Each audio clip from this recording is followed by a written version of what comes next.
Thank you, Mr. President. I am speaking on behalf of the Mine Action Fellows, a group of over 60 youth disarmament campaigners from around the world who are passionate about eliminating the use of landmines in addition to supporting survivors and their communities. I would like to thank the governments of Canada, Switzerland, and Sweden for their contributions to this program this year and the Dutch presidency for their open communication with us. As we approach the end of the 19th MSP, I would like to share what the youth have seen this year.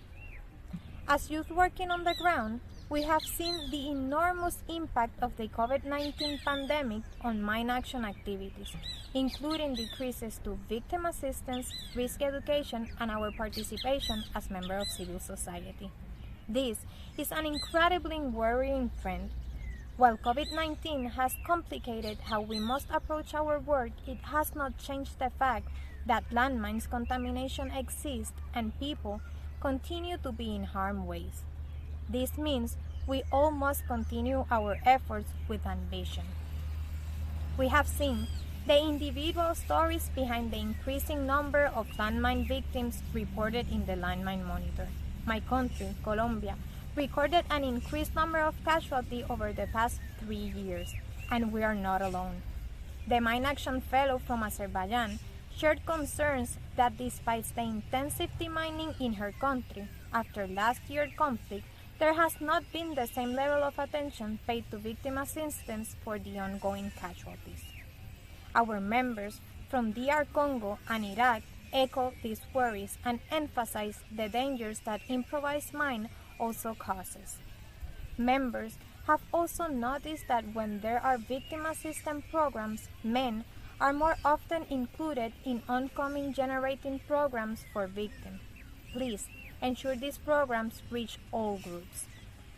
Some key mine action donors have announced cuts to mine action funding, and we are seeing the impact of this with our life-saving work being reduced and in some cases our employment being jeopardized.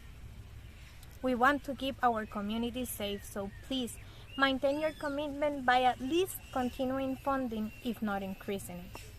We have also been watching throughout this MSP. While we applaud this progress that has been made, we also know that further action must be taken to achieve the goal of a mine-free world by 2025. An unacceptable number of state parties to this convention have failed to provide timely transparency reports, which erodes the strength of the commitment states have made and the spirit of this treaty. Convention obligations, such as transparency, should not be taken lightly. They are legally bound. We have also seen the delay in taking actions to bring all state parties into compliance with their commitment under this convention. We agree with the ICBL call for more immediate action to be taken in regards to Eritrea under Article 8. This provision was included in the Mine-Bind Treaty for a reason, and it is to be used in situations of non-compliance.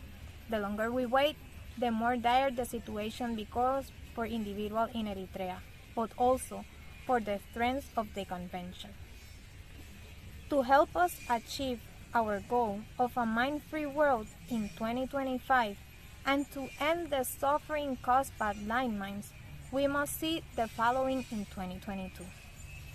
A strong focus on victim assistance and risk education with an emphasis on specific needs of all gender, ages, and aspects of identity while ensuring the meaningful inclusion of all these groups. A commitment to base interventions on strong evidence and needs assessment. An increase in mine action funding. The global landmine problem can be solved with proper investments. Safety is the most precious need citizens require from their government, so please invest in it. Efforts to ensure our work in mine action benefits the environment as climate change poses a threat to all of us, but specifically to us as youth.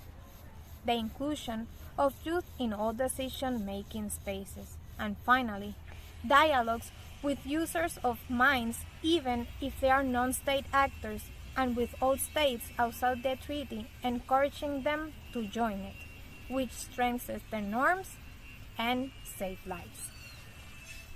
As youth working, studying, or volunteering in mine action, many of us are on the ground in affected communities implementing the decisions that you make here.